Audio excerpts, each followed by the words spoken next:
Voici un personnage avec un fil à une main et un fil à l'autre main. Il y a une liaison électrique naturelle possible entre la main et le cœur. Si la lumière s'allume sur le cœur, il va avoir un plus ou moins gros problème, c'est comme ça qu'il est conçu. Ce sera le cas quand une tension s'établira entre ces deux mains et que du courant passera par le cœur. Si le courant passe longuement, la lampe restera allumée et il y aura une électrocution permanente pour ce personnage et donc il va risquer de mourir. Évidemment, si on branche notre personnage entre une phase et le neutre, il va être électrocuté.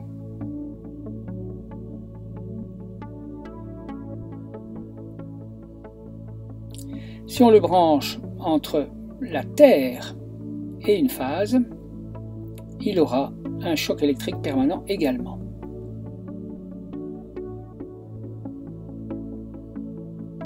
Par contre, entre le neutre et la Terre, aucun problème.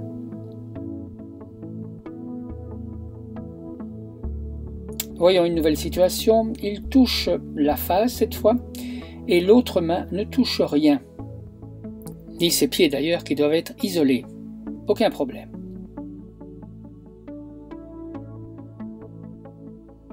Par contre, si avec son autre main il touche quelque chose qui est à la terre, il risque de mourir, car ceci est relié à la terre, ce qui revient à mettre la main sur la tige métallique de la prise de courant.